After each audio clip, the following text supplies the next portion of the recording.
오늘은 가지찜 한번 해볼게. 두부는 약간 물기를 좀 짜줘야 되거든. 3분의 2 정도인데 소하고 남을 거야.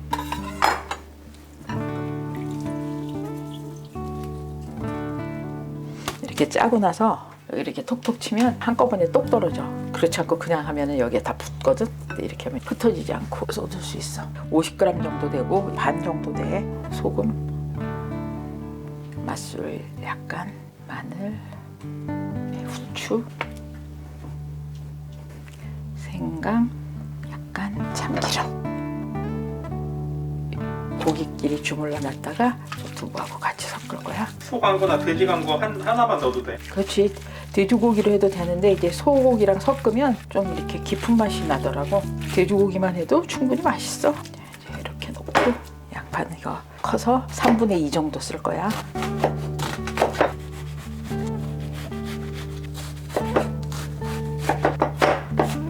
넣으면 돼. 다 여기서 버무릴 거니까.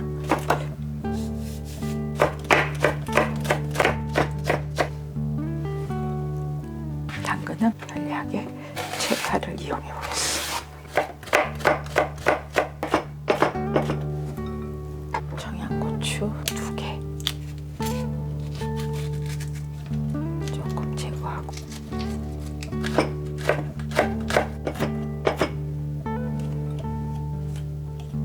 (2분의 1) 티스푼.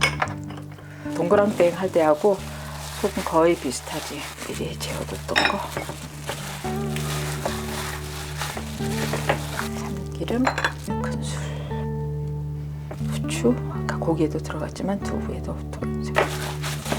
두부 완성이고 가지 손질해 볼게.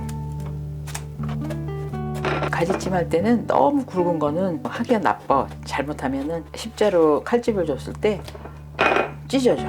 매끈하게 생긴 가느다란 게 좋아. 이거는 자, 이렇게 한 다음에 1.5cm 정도 남겨서 칼집을 주면 돼.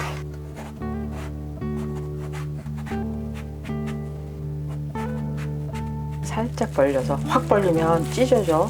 살짝 벌려서 조금씩 넣어주면 돼. 많이 들어가 있어야 맛있기 때문에 욕심껏 넣다 보면 좀 찢어질 때가 있어. 근데 속 안판에도 많이 들어가네. 그렇지. 이게 벌려지니까. 이거 굵은 가지는 덜 들어가는데 가는 가지는 많이 들어가.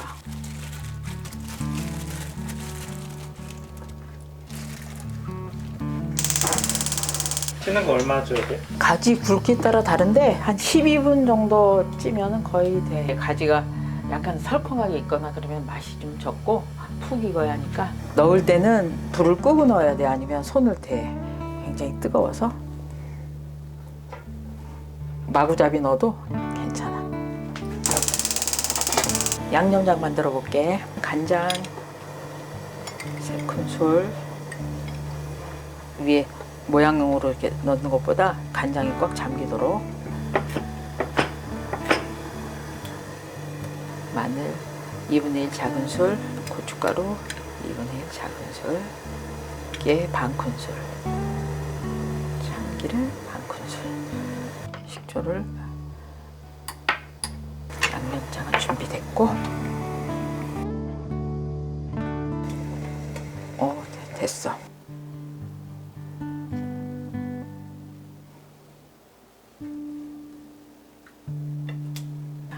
가지찜 완성했어.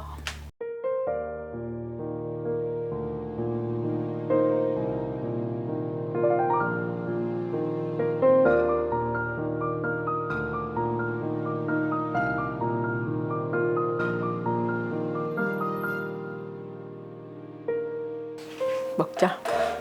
가지찜 오랜만에 했지? 어릴 때부터 가지찜을 많이 먹어서 가지에 대한 거부감이 좀 적은 것 같아. 가지 싫어하는 사람 많아. 맞아. 가지 물컹하거나 가지 냄새 싫어하는 사람도 꽤 있어. 물론 어릴 때는 쑥만 파먹긴 했지만 가지는 여기에서 육즙 같은 게 배가지고 그래서 맛있잖아. 가지찜은 엄마 어릴 때부터 먹었어. 아주 어렸을 때부터 먹었어. 가지 많이 열리고 그러던 시기에 먹었던 것 같아요. 양념장 안 찍어 먹으면 이 속에다가 간을 했다고 해도 찌면 간이 연해지거든. 그래서 이게 싱거워져. 이 양념장하고 같이 안 먹으면. 잘 먹습니다.